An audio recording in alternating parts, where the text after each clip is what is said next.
Bismillahirrahmanirrahim. Assalamualaikum warahmatullahi wabarakatuh. Alhamdulillahi rabbil alamin. Wassalatu wassalamu ala rasulillahil karim. Nabiyyina al-amin. Sayyidina Muhammadin wa ala alihi wa sahbihi ajma'in. Wa ba'd. Faya ahbaballahi wa ahbaba rasulihi sallallahu alaihi wasallam. Usi nafsi wa iyyakum bitaqwallahi faqad fazal muttaqun. Fala tamutunna illa wa antum muslimun.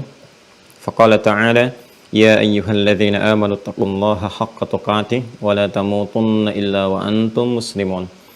Saudara-saudariku, terkhusus para mahasantri Mira yang terhubung lewat kajian di Senin subuh kali ini, kita bersyukur pada Allah Subhanahu wa taala diberikan kesempatan kembali untuk mengaji sebagian dari tuntunan syariat din kita.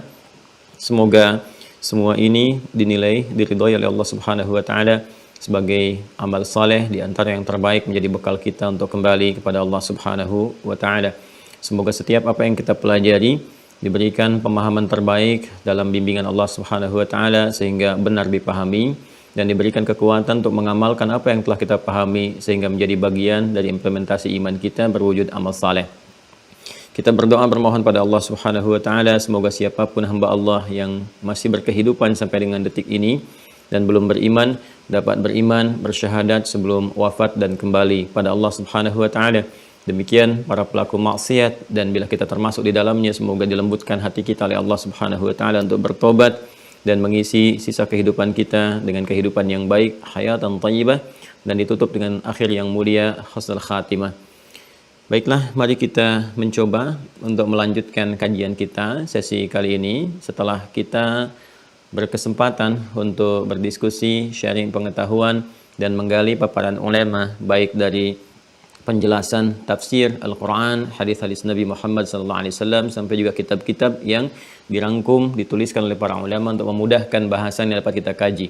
Semoga apapun yang kita kaji, kita dapati pengetahuan yang bisa kita amalkan, mengalir pahala-pahalanya bagi para ulama-ulama kita yang telah memberikan jalan kepada kita untuk memahami tuntunan Rasulullah SAW dengan benar dan mengamalkan pedoman yang terdapat dalam Al-Quran. Kita masih dalam pembahasan tentang esensi akidah. Sekarang pada bab yang pokok, masuk pada mulai dasar-dasar keimanan, yaitu pokok iman, yang sebelumnya telah kita dapati satu pemahaman yang terukur. Saya ingin urutkan kembali sehingga kita mampu merumuskan pemahaman ini dengan sempurna. Jadi kita bisa mengetahui dari mulai akar ya, akar keislaman, kemudian turunannya seperti apa saja, sampai setiap satu dengan yang lainnya di pembahasan itu menjadi tersinergikan, terkorelasi, saling berkesinambungan. Dan saya mengharapkan semua apa yang kita bahas ini kita pahami dengan kuat, karena satu hal yang di-highlight oleh kita dalam firman Allah Subhanahu wa taala tentang talabul ilmi atau menuntut ilmu, mencari pengetahuan, itu adalah pemahaman. Ingat ya, ada nanti pemahaman, ada turunannya nanti hafalan, kemudian ada pengamalan dan lain sebagainya. Nah, yang paling pokok dalam proses menuntut ilmu itu adalah paham tentang apa yang dipelajari. Dan paham itu mesti didasarkan pada pengetahuan dan cara yang benar. Jadi tidak diharapkan insan beriman belajar apapun tidak mengerti apa yang dipelajari. Itu nanti di Quran surah ke-9 At-Taubah ayat 122. Seperti pernah kita uraikan di pertemuan-pertemuan yang lalu.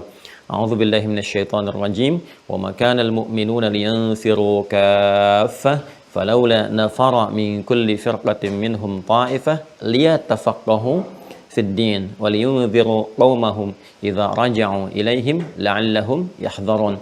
Dan tidaklah sebagian dari orang-orang beriman itu, insan beriman itu mesti seluruhnya mereka pergi ke medan juang dalam konteks adanya aksi militer yang harus kemudian dilakukan karena mempertahankan berbagai hal dalam kehidupan.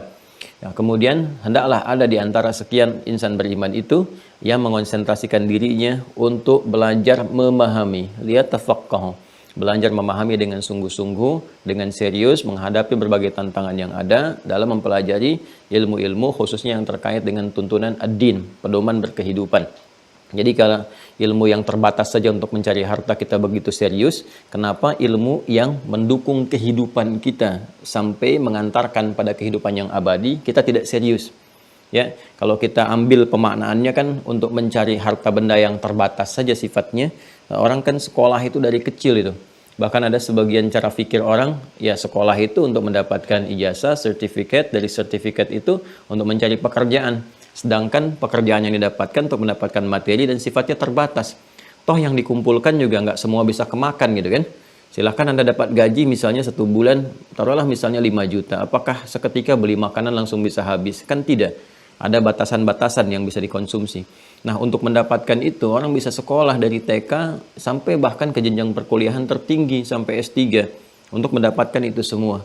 Nah, sekarang mengapa hal-hal yang terkait dengan bekal kehidupan abadi kita, bekal akhirat kita, yang bahkan bekal ini pun mensupport kebutuhan duniawi kita. Karena kebutuhan spiritual akan memberikan dorongan kepada akal dan fisik untuk bergerak. Nah, ini kenapa tidak lebih sungguh-sungguh dibandingkan dengan yang pertama tadi? Karena itu Al-Quran memberikan penegasan di sini menggunakan ta yang diantara fungsinya menunjuk pada kesungguhan. Kemudian juga keseriusan menghadapi tantangan. Dia tafaqquh. Jadi ciri insan beriman itu kalau dia belajar dimanapun itu sampai kepaham. Ya, saya masih ingat betul ibunda saya itu waktu kecil tuh ya, dengan ayahanda kami itu. Ya, ayah saya sudah meninggal, semoga Allah memberikan ridha dan rahmatnya kepada beliau. Itu Masya Allah ya, kalau saya pulang tuh dari sekolah itu diuji kembali gitu.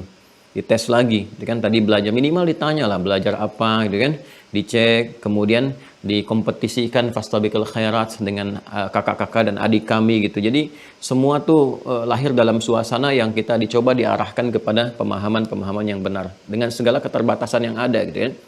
Nah, saya berharap para orang tua sekarang atau minimal kita sendiri pun gitu ya, kita mengecek kembali.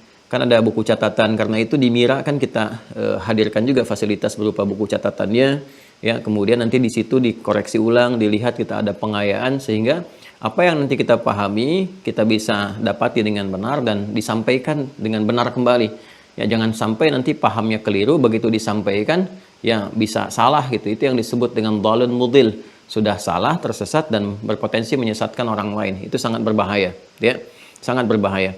Nah, teman-teman sekalian, karena itulah kemudian saya ingin mencoba memberikan garis kepahaman dulu sebelum kita memulai, dan nanti insya Allah saya akan coba buatkan bagan gitu ya, bagan pembelajaran kita. Jadi begitu teman-teman melihat bagan ini, oh mengerti, ini ke sini, dalilnya ini arahnya ke sini, sampai nanti berakhir pertemuan kita. Ya, jadi menjelaskannya Anda untuk mengevaluasi hanya tinggal bagan saja. Ya, kalau di Quran biasanya saya murajaah pakai angka gitu. Jadi begitu angka, kalau teman-teman dapatkan kan paket yang murajaah itu. Jadi begitu melihat angka kita udah terbayang Quran, dan semua juga yang kita kenakan gak lepas dari angka kan, ukuran di peci nomor berapa gitu kan, baju nomor berapa ya, sampai hal-hal itu hadir, ini tanggal berapa gitu ya, dan sebagainya. Nah, ini di dalam pembahasan juga kita bisa buat simpulan-simpulan sehingga bisa tervisualisasikan dalam pemahaman kita. Saya ingin coba urutkan dulu sebelum kita akan masuk kepada titik yang terpenting sekarang, urutan pembelajaran kita. Mohon nanti teman-teman dicek ya, teman-teman dicek pemahaman ini jangan sampai terlewatkan gitu. Nah, yang kita pelajari di Mira itu kan esensi beragama dulu ya, esensi sampai kita menemukan pembahasan asal kita atau pokok kita, esensi beragama ya, untuk menjawab pertanyaan kenapa kita mesti beragama, kan? Kenapa mesti beragama? Jadi nanti kalau ditanya kenapa kamu harus beragama, kan? Kita bisa menjawab begini, begini, begini, begini, ya. Nah, ini sudah kita terangkan dari esensi beragama ini. Tuntutannya nanti kalau kita buat bagan ke sini, kan? Dari tentang anatomi manusia. Nanti jawabannya bisa terukur, ya. Anatomi manusia. Nah, di anatomi manusia ini kita punya cabang. Di sini ada fisik, jasmani, kan? Kemudian ada rohani, roh. Kemudian ada aklani, akal. Ya, ini fisik. Kemudian yang ini roh, yang ini akal. Ya, manusia disebut dengan manusia harus memiliki 3 komponen ini. Dia harus punya fisik, tampilan, kan, untuk mengeksekusi segala tindakan dan menampakkan perilaku. Rohani ini generator spiritnya yang menggerakkan semua fungsi dalam tubuh pergerakan manusia. Akal yang mengikat antara fungsi rohani dengan jasmani, yang menerjemahkan perintah dari rohani untuk dieksekusi oleh fisik, oleh jasmani. Nah, semua ini butuh nutrisi seperti saya jelaskan, kaitan dengan agama, maka roh ini nutrisinya adalah ini, agama. Ya. Jadi kalau jasmani, fisik juga punya nutrisinya sendiri, sudah saya jelaskan. Yang baru bergabung, lihat di awal-awal penjelasan kita. Dia butuh makanan, butuh minuman, butuh support. Ini seperti di Al-Baqarah ayat 168 dan seterusnya. Akal juga demikian, butuh nutrisi, butuh makanan, ya. Kalau nggak disandingkan menunya, nggak ditampilkan, dia bisa lemah berpikir sehingga lemah berkehidupan. Karena itu orang-orang yang lemah pikirannya tidak pernah dilatih, itu lemah nanti dari perilaku, dari tindakan, dari respon dan sebagainya. Maka dia butuh makanan, butuh nutrisi berupa pengetahuan. Sudah saya bentangkan juga ayat-ayat pengetahuan di Al-Quran yang mensupport kebutuhan akal, bahkan sejak wahyu pertama diturunkan, Iqra bismi rabbikal ladzi khalaq, demikian seterusnya.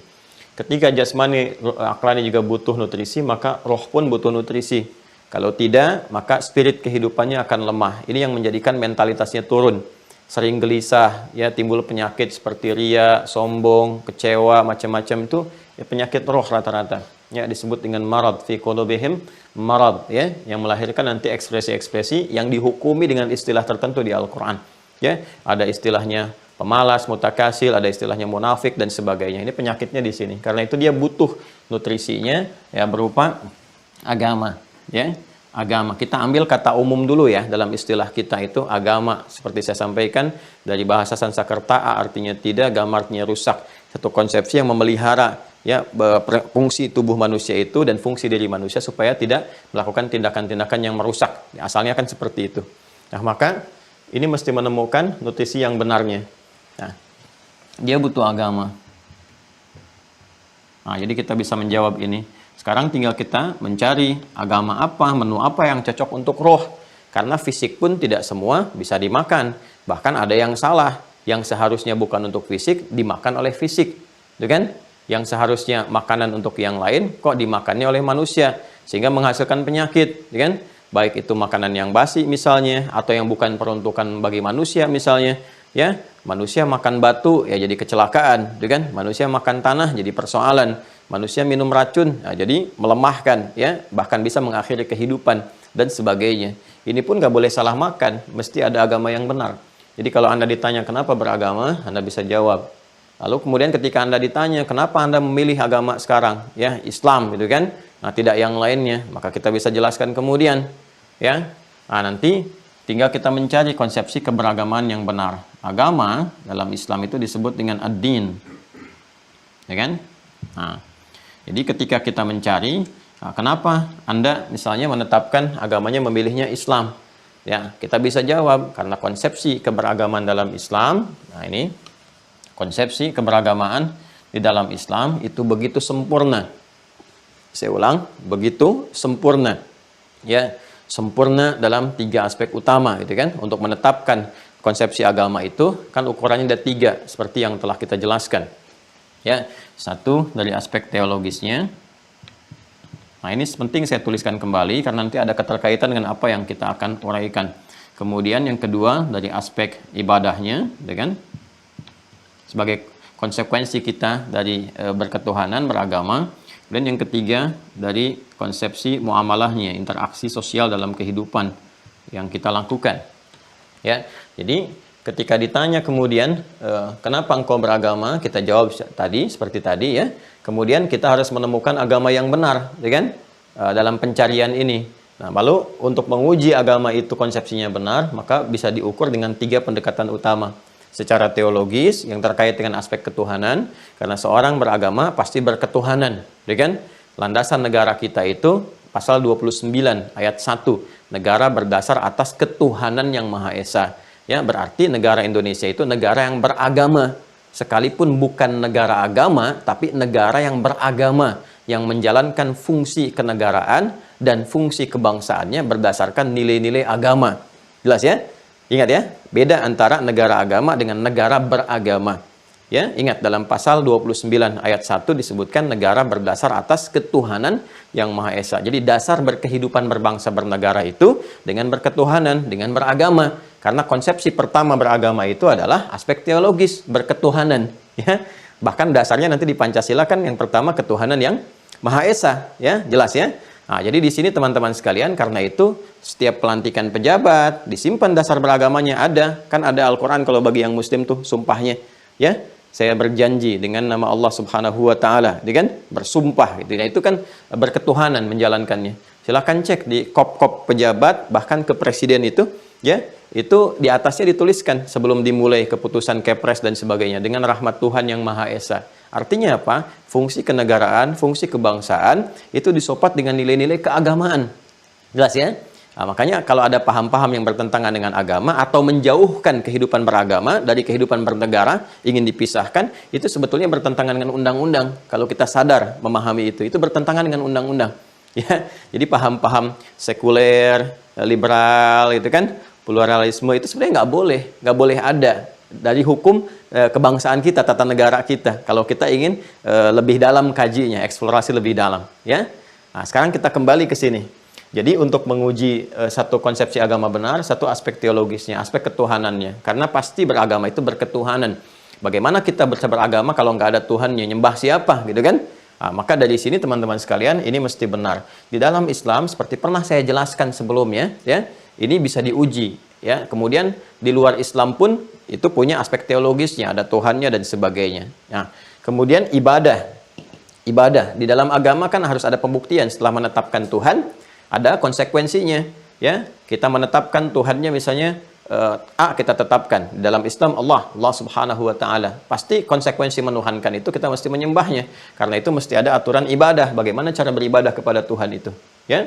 Dampak dari menuhankan ini, kita beribadah, pasti ada implementasi dalam kehidupan sosial. Dampak kepada kehidupan kita secara sosial apa dari ibadah itu?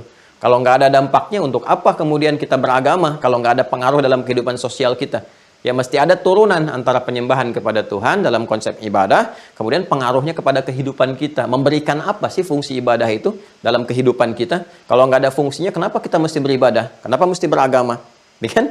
Nah, jadi di sini kemudian kita gali lebih dalam, baik konsepsi teologis, ibadah, ataupun muamalah. Ya, nah, dalam semua tiga aspek ini secara keseluruhan, yang paling memenuhi secara sempurna, terstruktur, terukur, ya, komprehensif dan holistik, menyeluruh semua ajarannya itu ditemukan dalam Islam.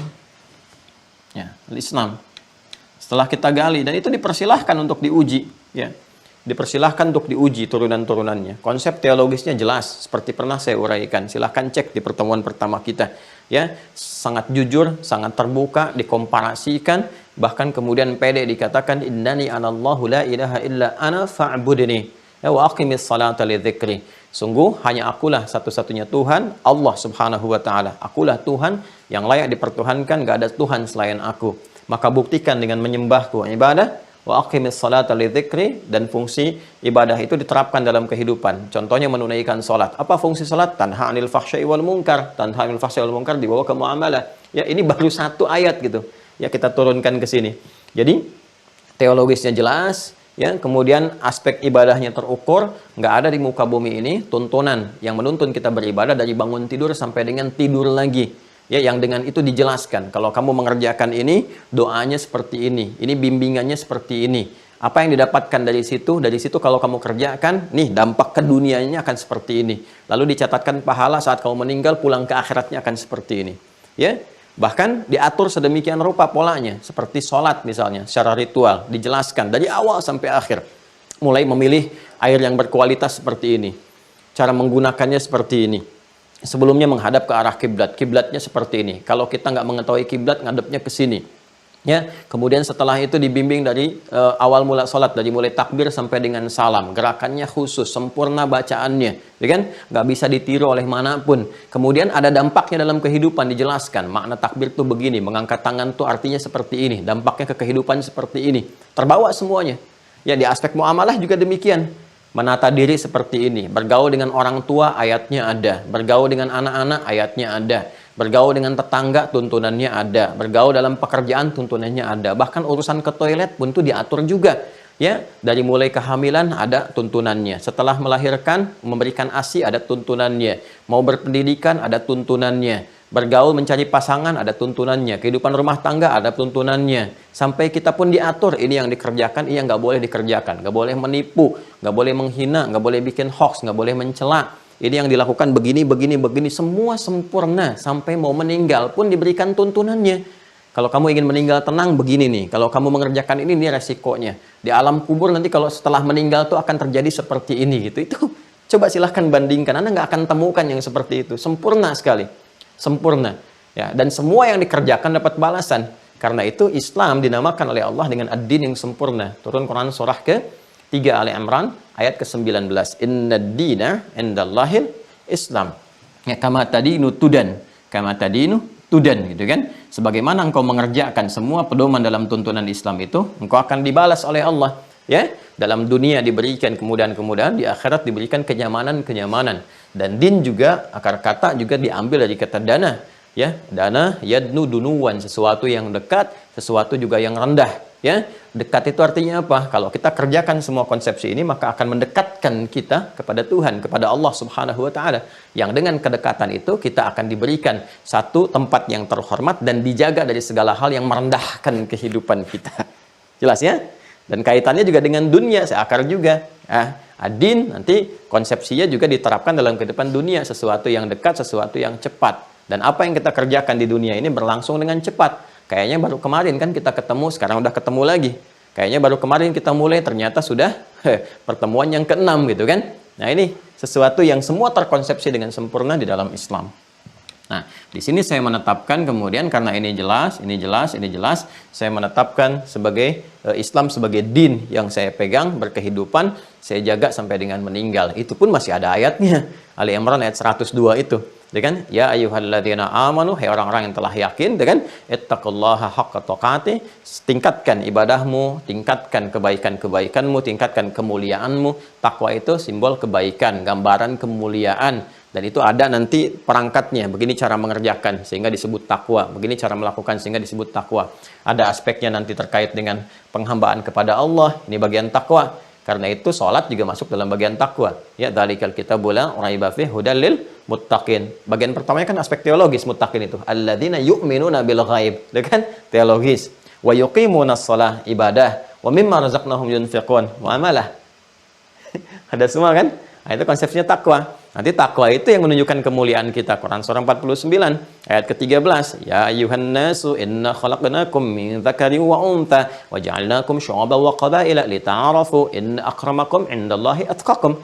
Yang paling mulia di antara kalian itu yang bisa meningkatkan nilai ketakwaannya di hadapan Allah Subhanahu wa taala. Jadi konsepsinya sangat sempurna teman-teman sekalian. Sangat sempurna. Nah, karena itulah saya menetapkan Islam sebagai din saya karena alasannya secara teologi sempurna, secara konsepsi ibadah sempurna, secara muamalah juga sempurna dan ada bukti nyatanya. Ya, ini bisa merubah orang-orang yang berkehidupan dan memeluk Islam dari bahkan tingkat yang paling rendah dalam tata kehidupan menjadi tingkat yang terbaik yang dibuktikan oleh sejarah. Karena itulah Islam ketika Allah berikan risalahnya kepada Nabi Muhammad SAW bukan dipilih di Romawi yang sudah maju ataupun di Persia yang sudah punya kekaisaran, dipilih di tempat yang paling tandus di muka bumi, biwadin ghairi dzi zar'in 'inda baitikal muharram, kata Nabi Ibrahim alaihissalam, tempat yang tandus, yang gersang, yang jauh dari peradaban, terisolasi di bawah lembah dan sebagainya, tapi bisa merubah semua struktur kehidupan baik sosial dan yang lain sebagainya, itu menjadi umat yang paling unggul di muka bumi sampai turun ayat Ali Imran itu ayat 110 Quran surah 3 ayat 110, ya kan? Ketika Allah berfirman kuntum khaira ummah ukhrijat linnas ta'muruna bil ma'ruf wa tanhauna 'anil munkar wa tu'minuna billah. Ya kan? Kalian adalah umat terbaik yang pernah dilahirkan ya untuk kehidupan manusia di muka bumi ini. Ya kan? Yang paling menarik apa? Engkau saking baiknya selalu berkomitmen mengerjakan yang mulia. Ya, mencegah dari yang buruk-buruk. Ya, kalau kita terbiasa menata diri, mengerjakan yang baik, meninggalkan yang buruk itu biasa, tapi bisa mengajak orang lain berbuat baik dan mengajak orang lain meninggalkan yang buruk. Apa dasar mengerjakan itu semua? Wa tu'minuna billah. Ya, karena keyakinan engkau dengan Allah Subhanahu wa taala. Jadi ternyata keislaman itu membuat kita lebih baik. Keislaman menghadirkan sifat berkemajuan, keislaman menghadirkan peradaban dalam kehidupan.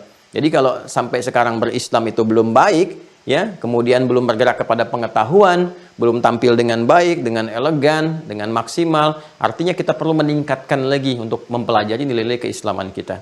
Untuk mencapai semua itu, teman-teman sekalian, maka ini butuh pokok peningkatan dari keislaman kita yang nanti digambarkan dua komponen utama, lewat dua komponen utama. Perpaduannya ya adalah satu, ya kan? Iman, kemudian plus amal. Ya, ingat ini ya, yang pernah saya terangkan. Iman sebagai dasar teologisnya, amal sebagai konsekuensi dari aspek teologis ini, implementasinya berupa amalan. Nah, ini sudah saya jelaskan juga, silahkan nanti dicek. Iman, keyakinan tanpa ragu. Jadi kalau berislam itu nggak boleh ada keraguan sedikit pun, la raiba fi, apalagi menuduh. Makanya nanti kalau ada orang mengaku agamanya Islam, orang yang Muslim, tapi meragukan tuntunan agamanya sendiri, ya, meragukan pedoman-pedoman yang ada pada dinnya sendiri, itu dipertanyakan keislamannya, kan? Dipertanyakan keislamannya. Jadi konsepsi dasarnya Islam, iman plus amal. Lalu digambarkan dalam syahadat, ya, dalam syahadatain. Nah, ain-ain itu artinya dua yang pernah saya sampaikan, kan? Syahadatain, imannya asyhadu an la ilaha illallah, aspek teologisnya, kemudian amalnya asyhadu anna Muhammadar Rasulullah. Ya, kita meyakini sepenuhnya, berkomitmen menuhankan Allah, menepikan yang lainnya, berkomitmen untuk menyembahnya, cara menyembahnya lewat tuntunan yang dibawa oleh Nabi Muhammad SAW, Rasulullah yang diutus oleh Allah. Cara kita menyembah Allah, cara kita mengimplementasikan iman kita melalui perilaku disebut dengan amalan, pekerjaan, ya. Maka diutus Rasul. Siapa namanya? Muhammad SAW. Ya, dengan nama-nama sifat Muhammad, Ahmad, Al-Mahi, Al-Kafi, dan sebagainya, gitu kan? Nah, maka di sini teman-teman sekalian dipadukan dari dua syahadat ini menunjuk kepada pengakuan imaniyah, ya, kemudian pembuktian amaliyah. Pengakuan imaniyah yakin tanpa ragu yang tadi saya terangkan, amaliyahnya itu adalah praktek dalam membuktikan keimanan kita. Nah, ini untuk beriman kita harus ikat dalam diri kita dengan kuat, ya, dengan kuat supaya tidak goyah. Ikatan ini yang disebut dengan akidah. Seperti pernah saya terangkan, silahkan cek kembali. Ya, kemudian amal ini jalan kita untuk bisa membuktikan akidah kita, menguatkan ikatan, membuktikan keimanan kita kepada Allah sekaligus menguatkan ikatan kita. Jalan konsepsinya yang menguatkan sesuatu disebut dengan syariat. Saya telah jelaskan ini panjang lebar, teman-teman bisa urutkan kembali. Ya, jadi nama lain dari iman itu akidah, nama lain dari amal itu syariat. Ya, jadi kalau ada istilah syariat Islam, artinya amalan-amalan, jalan-jalan yang menunjukkan kita untuk beribadah kepada Allah Subhanahu wa taala, sekaligus di dalamnya terkandung bimbingan-bimbingan untuk menguatkan simpul-simpul keyakinan kita. Karena itu ada istilah apa? Syariat Islam. Isinya apa? Ya ini, ibadah. Itu kan? Nah, sholat itu syariat Islam, kan? Kemudian apalagi puasa syariat Islam, zakat syariat Islam, haji syariat Islam, kan? Berbuat baik syariat Islam, menepati janji syariat Islam. Jadi kalau ada orang anti syariat Islam dan dia mengaku Muslim, dipertanyakan keislamannya. Ya, pasti ada persoalan dalam dirinya. Ya, saya tidak meyakini kewajiban dalam syariat Islam. Dipertanyakan keislamannya, itu kan? Boleh jadi kurang pengetahuan. Ya, tapi yang jadi persoalan sudah kurang pengetahuan, mengajak orang lain untuk kurang pengetahuan juga, ini bermasalah. Ya, ini jadi persoalan. Nah, kita fokus lagi ke sini ya. Jadi ini konsepsinya. Ada akidah, ini adalah gambaran dari iman, refleksinya. Kemudian ada syariat juga, ini senafas dengan amal. Nah, ini ya teman-teman sekalian. Nah, karena itu untuk menguatkan simpul-simpul ini, syariat juga mesti kuat. Ya, mesti kuat dan tidak berdiri sendiri. Ini seperti dua sayap burung yang tidak boleh salah satunya terlukai atau bahkan bermasalah. Ya, bisa nggak terbang atau bisa celaka, gitu kan? Karena itu antara iman, syahadat, gitu kan, dengan amal itu nggak bisa dipisahkan. Orang syahadat pasti membuktikan syahadatnya lewat amal. Ya, nggak bisa tiba-tiba beriman saja ya, tanpa mengumpulkan amalan. Maka imannya dipertanyakan seperti di soal di Quran surah 49 ayat 14 yang pernah saya terangkan dulu, gitu kan? Atau beramal tanpa iman, ini pun kosong. Maka diturunkan Quran surah ke-25 ayat 23. Jawaban dari Allah untuk membalas aspek dunia saja, sedangkan di akhiratnya dengan kunci iman itu tidak didapatkan. Karena itu antara iman dengan amal pasti ada sinergi di dalamnya. Antara syahadat dengan pembuktian amal itu pasti ada keterikatan, korelasi. Karena itulah syarat masuk surga seperti saya terangkan di Quran surah kedua Al-Baqarah ayat 25. Nah, ini kalimat surga pertama yang disebutkan di Al-Quran. Iman dengan amal disatukan. Wabasyiril ladzina amanu iman wa amilus salihat. Ya, iman dengan amal. Iman itu akan mendorong amalan menjadi saleh, benar dalam pandangan Allah, sehingga disebut amal saleh. Ya, jadi nggak mungkin orang tertiba kemudian bisa mudah mengucapkan asyhadu alla ilaha illallah apalagi di penghujung hidupnya, gitu kan? Kecuali apa? Kecuali dia benar-benar telah membiasakan beramal dalam kehidupannya sehingga amal itu akan membuat ikatan kuat dalam dirinya yang terbawa sampai dia akan wafat. Jadi itu yang memudahkannya mengucapkan asyhadu alla ilaha illallah. Kalau dia nggak pernah beramal soleh, apalagi amalnya salah, itu jangan dikira bisa mengucapkan di akhirnya la ilaha illallah, belum tentu. Jadi semua saling mensupport, semua saling mendukung di sini. Jadi yang dimaksudkan dalam hadis, misalnya di Abu Daud nomor hadis 3116 dari Muadz bin Jabal radhiyallahu taala anhu, ketika beliau menyampaikan sabda Nabi sallallahu alaihi wasallam, "Man kana akhiru kalamihi la ilaha illallah dakhalal jannah." Siapa yang kalimat akhir hidupnya itu la ilaha illallah, maka dia terjamin surga, gitu kan? Dia terjamin surga. Nah, bagaimana dia bisa mengucapkan la ilaha illallah di situ dengan mudah di akhir hidupnya? Maka diikat dengan hadis yang lain, keterangan Nabi. Ketika kita tanyakan pada Nabi, maka dijawab oleh Nabi sallallahu alaihi wasallam lewat hadis yang disampaikan oleh Ubadah bin Samit radhiyallahu taala anhu. Ketika Nabi mengatakan, "Man syahida ya alla ilaha illallah wa anna Muhammadan abduhu wa rasuluh wa anna Isa abduhu wa rasuluh ya wa kalimatun alqaha ila Maryam wa ruhum minhu." Ini dakhala al-jannata bima kana alaihi minal amal.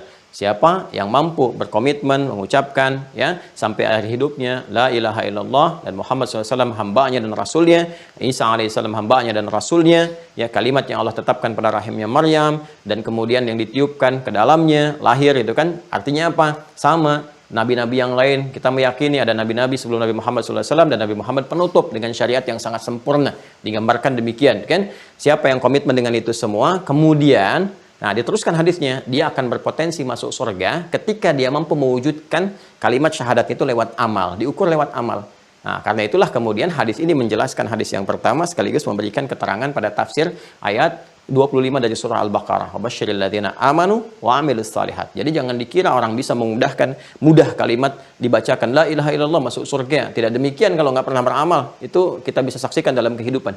Makanya saking susahnya itu ya. Nah, kita diminta serius mengerjakan kerjakan amalan, nanti saat sakarat akan sesuai dengan kebiasaannya. Yang biasa baca Quran seperti pernah saya terangkan di podcast kemarin, kan? Yang biasa baca Quran dan meninggal lewat bacaannya, diisi dengan kalimat tauhid yang kuat, kan? Ada yang kemudian biasanya sholat, meninggal dalam sujudnya dengan kalimat tauhid yang kuat. Itu sampai Imam Abu Daud kan memasukkan di kitabnya bab talqin. Ya, di kitab yang ke-15, Kitabul Janaiz, bab yang ke-20, babun fit talqin. Jadi, saking tidak mudahnya mengucapkan kalimat ini, bahkan saudara-saudara yang lain pun, yang muslim diminta untuk membantu saudaranya mengucapkan itu. Artinya nggak mudah. Jadi, kalau ada statement mengatakan, gampang sekali ya, baca la ilaha illallah, meninggal masuk surga. Itu patut dipertanyakan gitu ya. Nggak mudah mengucapkan kalimat itu, makanya ada bantuan talqin. Orang mau meninggal tuh ditalkinin, dibantu, diucapkan la ilaha illallah, la ilaha illallah. Ya kan? Walaupun kita berlatih setiap hari mengucapkan, tapi nggak disupport amal soleh, belum tentu. Ya, maka teman-teman, ini perpaduannya. Nah, untuk kuat, supaya ini kuat, ikatannya kuat, ya, maka ini mesti ditopang nih. Ya, pokok-pokok syariat mesti ditopang. Ya, karena terkait dengan keislaman, maka syariat Islam itu menjadi support tertinggi untuk menguatkan iman. Demikian iman pun menjadi generator untuk menguatkan syariat. Maka pokok-pokoknya mesti diturunkan. Kalau ini kita gabungkan bagaimana cara menguatkan iman dan amal sekaligus dalam konsepsi keislaman, maka ini Islam sama dengan amal dan iman. Ini kita bisa gabungkan untuk menguatkan dalam bentuk akidah dengan syariat. Maka kita hadirkan pokok ya atau dasar yang mampu menguatkan secara sekaligus iman dan amal itu atau keislaman kita. Pokok dan dasar dalam istilah syariat disebut dengan rukun namanya. Ya, jadi kita ingin menguatkan pokok keimanan plus amal sekaligus, atau pokok keislaman kita. Karena itu kita kenal rukun Islam, paling mudah kan? Rukun apa? Islam. Kita gabungkan di sini untuk menguatkan syahadat. Ya, rukun Islam itu kan syahadatnya dimasukkan kan syahadatain. Syahadu an la ilaha illallah wa syahadu anna Muhammadar Rasulullah. Biasa disingkat dengan syahadat, ya kan? Wa kalimatun biha kalamun qad yu'am. Ya, kalau di Alfiyah kan ada gitu ya. Kalau kita belajar gramatikal bahasa Arab, tingkat tertingginya ada di antaranya pelajaran Alfiyah. Ya, dikarang oleh Ibnu Malik, disyarah oleh Ibnu Aqil dan turunannya. Ya, kalamuna lafdhun mufidun kastaqim wasmun wa fi'lun thumma harfunil kalim wahiduhu kalimatun wal qawlu am wa kalimatun biha kalamun qad yu'am. Jadi kalau kalimat ini kita bisa dipahami kalimat syahadat. Ya, syahadat maksudnya yang dimaksudkan adalah mencakup kalimat yang sempurna. Ya, syahadu an la ilaha illallah, syahadu anna Muhammadar Rasulullah. Itu kalimat iman kita ucapkan. Turunan amalnya yang pokok untuk mengimplementasikan syahadat. Tuliskan lagi ada salat, ya kan? Nah, kemudian ini karena pokok dasar, maka rukunnya pun nanti jadi pokok dasar. Ya, jadi syahadat yang pokok ini, salatnya yang pokok. Salat yang pokok itu 5 waktu, ya. 5 waktu 17 rakaat. Dan nanti dalilnya ada. Nggak mungkin nih, nggak ada dalil, nggak mungkin. Ya, nanti syahadat dalilnya di Quran ada banyak sekali. Ya, fa'lam annahu la ilaha illallah innani anallahu la ilaha illa ana fa'budni wa aqimis salata li dzikri Allahu la ilaha illa huwal hayyul qayyum. Ya, dan seterusnya. Ini dalil syahadat. Dalil salat ada 5 waktu banyak di Quran. Jadi kalau ada orang kemudian mengatakan nggak ada dalil salat 5 waktu dalam Al-Quran, ini dipertanyakan, baca Quran nggak? Jangan-jangan nggak baca Quran. Kalau baca Quran pasti tahu, ya. Ya, pasti tahu. Ini kita sudah banyak mempraktekkan, kita udah 15 abad mempraktekkan. Anda masih sibuk mencari dalil. Ini kan pertanyaan. Ya, kita udah praktekkan tiap hari gitu. Anda masih sibuk mencari dalil dan masih bertanya gitu. Itu pasti ada di Al-Quran. Nanti kita turunkan. Ada yang langsung sekaligus, ada yang ditempatkan di ayat tertentu. Ini banyak sekali. Ya, misalnya di Al-Isra ayat 78, aqimis salata liduluki syamsi ila ghasaqil laili wa qur'an al-fajri inna qur'an al-fajri kana mashhuda. Ada di Quran misalnya surat Hud ya, surat 11 ayat 114, aqimis salata tarafain nahar wa zulafan minal lail. Banyak sekali. Bahkan nanti disebutkan ini yang salat zuhur, ini yang salat isya, ini yang salat asar, ini yang salat maghrib, ya, ini yang salat subuh. Jelas sekali kalimatnya, wa qur'an al-fajri inna qur'an al-fajri kana mashhuda, dan seterusnya. Bahkan yang paling hebat tuh begini. Disebutkan secara umumnya, ya, gambaran waktu sholat bagi orang beriman pasti tahu. Quran surah keempat ayat 103, ya, ketika Allah mengatakan fa idza qadaytumus salata fadhkurullaha qiyaman wa qu'udan wa 'ala junubikum fa idza tma'nantum fa aqimus shalah inna salata kanat 'alal mu'minina kitaban mawquta. Di ujung ayat itu ditegaskan orang beriman itu pasti tahu waktu sholat. Artinya kalau orang masih menyoal waktu sholat, dipertanyakan keimanannya, kan? Jadi orang beriman itu pasti tahu waktu sholat, kata Allah itu kan. Jadi kalau bertanya tentang waktu sholat, masih mencari, masih meragukan, dipertanyakan keimanannya. Lalu setelah itu dirinci. Ini gambaran umumnya, dikerjakan dari mulai subuh sampai dengan malamnya. Disebutkan subuh begini, zuhur begini, asar begini, maghrib begini, isya begini. Isyarat umum disebutkan, kemudian tuntunan praktikalnya disampaikan dalam hadis. Sempurna sekali. Dan minta dijaga. Dijaga semua itu, yang pokok dijaga. Quran surah kedua ayat 238. Hafidhu 'alas salawat was salatil wusta wa qumu lillahi qanitin. Setelah aku sebutkan kata Allah isyarat waktunya, ini begini dijelaskan oleh Rasulullah cara menunaikannya, jaga semua itu dan tunaikan dengan khusyuk. Sempurna kan? Ya. Nah, nanti setelah itu ada zakat. Zakat juga dijelaskan oleh Allah, dalilnya pasti ada. Ya, pasti ada dari mulai cara mengambilnya, khudz min amwalihim shadaqah, disalurkan kepada siapa, innamas shadaqatul lil fuqara wal masakin, dan seterusnya, ya, bahkan turunannya menjadi infak sampai ke pahalanya disebutkan. Sampai ke pahalanya disebutkan itu. Ini luar biasa. Keempat, puasa juga ditemukan dalilnya. Ini yang pokok-pokok ya. Yang rukun-rukun, yang pokok-pokok. Kalau pokok kan wajib. Dasar, pondasi itu wajib ada. Kalau nggak ada pondasi, ya, artinya jadi berbahaya, bangunannya bisa runtuh seketika. Maka ini penting dikuatkan. Puasa kita tahu paling familiar, gitu kan? Paling mudah dihafalkan, ayat paling viral, ya, yang kita bisa dapati, Quran surah kedua Al-Baqarah 183, ya ayyuhalladzina amanu kutiba alaikumus shiyam, dan seterusnya ayat. Dan yang kelima adalah haji dan umrah. Ini pokoknya. Ya. Ya, haji dan umrah. Dalam haji ini terkandung nanti umrah pada umumnya ya. Baik itu kalau kita mau ambil qiran ataupun tamattu', kecuali kalau kita mau ifrad dengan sendirinya. Tapi dalam prosesnya sudah mencakup kepada umrah ya. Haji ini kan yang terbesarnya. Haji dalilnya sangat membentang di Al-Qur'an, bahkan ada surat haji, surat Al-Hajj, kan? Dan seterusnya. Ini yang pokoknya teman-teman sekalian. Nah, jadi ini yang pokok keislaman kita, mencakup iman dengan amal. Nah, nanti setiap pokok ini didetilkan lagi supaya kuat lagi. Babnya ada sendiri ya untuk membahas tentang syahadat, karena ini pokok iman. Pokok iman kita ini mesti ada ilmunya. Nah, ilmu untuk menguatkan keimanan kita supaya yakin tanpa ragu, ya, mendekat kepada Allah yakin tanpa ragu, nggak ada keraguan sedikit pun, terikat dengan kuat. Karena ini sering dilekatkan dengan nama ini akidah, supaya ilmu ini bisa mengikat keyakinan kita dalam jiwa ya dengan kuat, kemudian dibawa sampai dengan wafat, seperti Quran surah ketiga ayat 102. Maka ilmunya dilekatkan dengan nama ini untuk memberikan kesan kepada kita ikatan yang kuat itu. Maka ilmunya disebut dengan akidah. Kalau kita belajar akidah, artinya untuk menguatkan syahadat kita, jangan sampai lepas la ilaha illallahnya, diikat kuat. Nah, ini penamaan akidah itu untuk memberikan kesan bahwa iman itu ikat kuat dalam jiwa, jangan sampai lepas la ilaha illallahnya. Ya, jangan sampai kemudian karena godaan tertentu, materi duniawi tertentu, godaan-godaan dari syahwat, itu kan, dari macam-macam, kedudukan, jabatan, pasangan, tiba-tiba ikatannya terlepas. Harusnya ittisal jadi infisal, gitu kan? Harusnya lan fisal malaha jadi infisal, terlepas. Ini jadi masalah. Kalau itu ilmunya disebut dengan apa? Akidah. Fungsi dari akidah la ilaha illallah. Ya, menuhankan Allah yang satu, menepikan yang lainnya, gitu kan? yang satu esa, ahad. Kalau kita ingin menjadikan semua tertuju kepada yang ahad, disebut tauhid namanya. Wahhada yuwahhidu tauhid. Maka di sini dikenal juga ilmunya dengan tauhid. Jadi kalau kita berbicara tentang ilmunya akidah, itu untuk menguatkan ikatannya supaya nggak lepas dan digoda dengan apapun tetap diberikan tantangan apapun tetap dia kuat ikatannya, simpulnya kuat, ya kan? Nah, untuk menjaga kalimat akidah la ilaha illallahnya ini menjadikan semua terhubung hanya kepada Allah yang ahad, maka itu disebut tauhid. Jadi kalau kita bicara ilmu tauhid, ilmu akidah, artinya menguatkan syahadat. Dalilnya Quran, ya, surah ke-47 Muhammad SAW ayat 19. Ya. Fa'lam, maka mesti punya ilmu, ya, untuk menetapkan annahu la ilaha illallah, ya, bahwa sungguhnya tiada Tuhan yang layak dipertuhankan disembah kecuali Allah Subhanahu wa taala. Ya, demikian juga Quran surah ketiga Al-Imran ayat ke-18. Syahidallahu annahu la ilaha illa huwa wal malaikatu wa ulul ilmi qa'iman bil qist. Ya, yang mampu bersyahadat artinya menetapkan, menyaksikan kebenaran yang sesungguhnya bahwa Allah Subhanahu wa taala adalah Tuhan yang sesungguhnya, enggak ada Tuhan selain Allah. Yang mengetahui tentang ketuhanannya pertama Allah sendiri.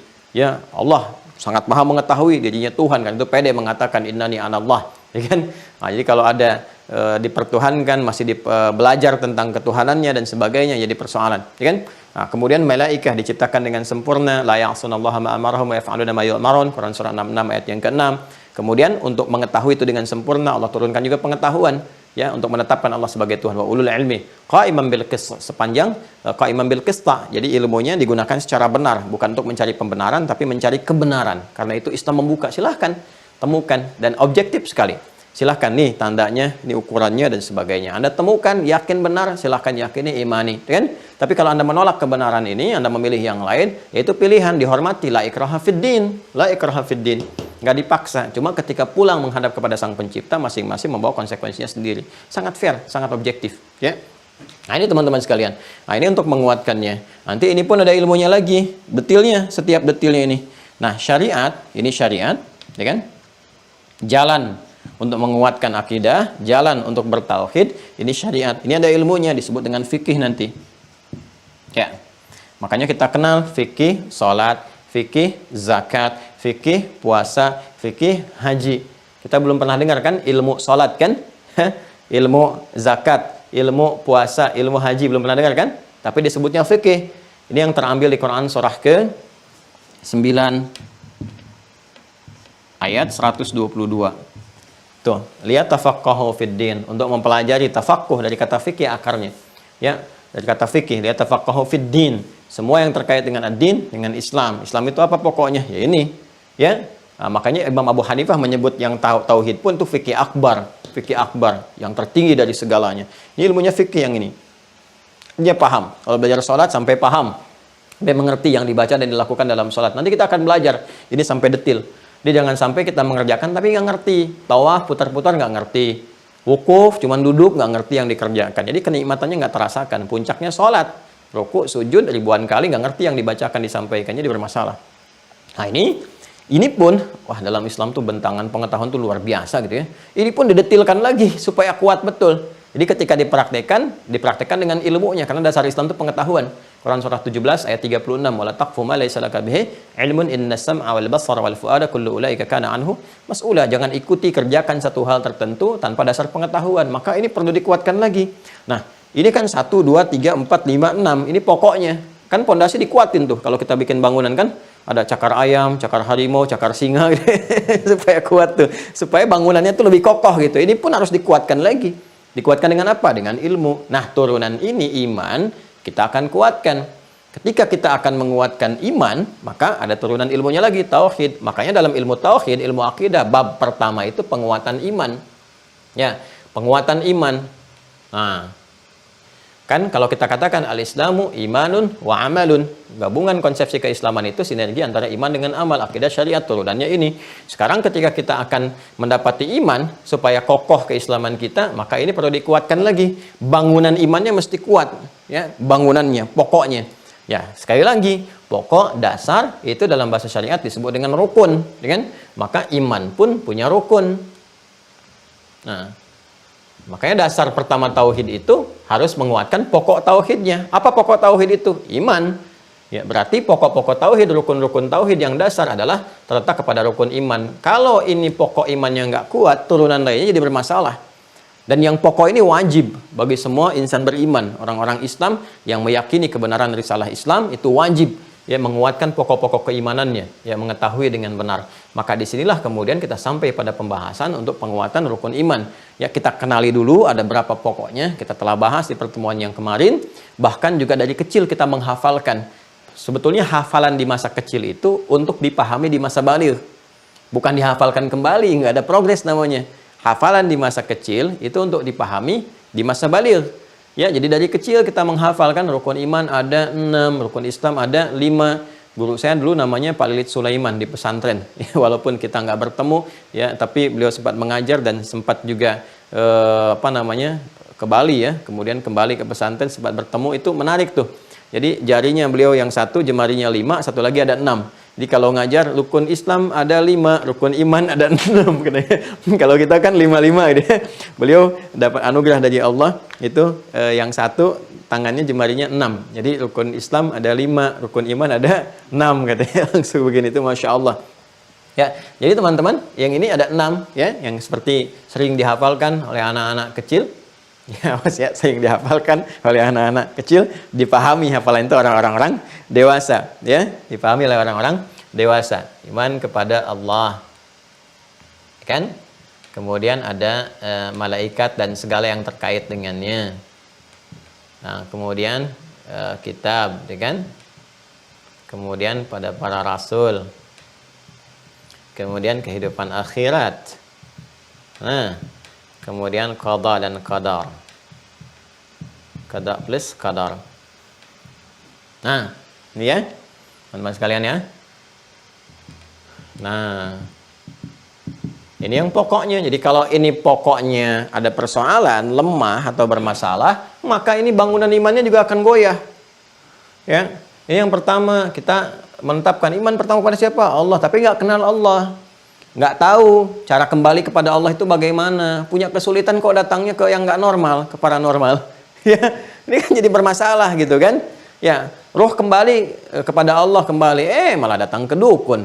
Ya, pengen datangin arwah lagi dan sebagainya, di persoalan gitu. Ya, nah kemudian hal-hal yang terkait dengan ini nih, ini penting sekali. Ini kalau goyah sedikit, ini bisa lepas ikatannya, akidahnya, ikatan yang kuatnya. Maka mesti ada ilmunya.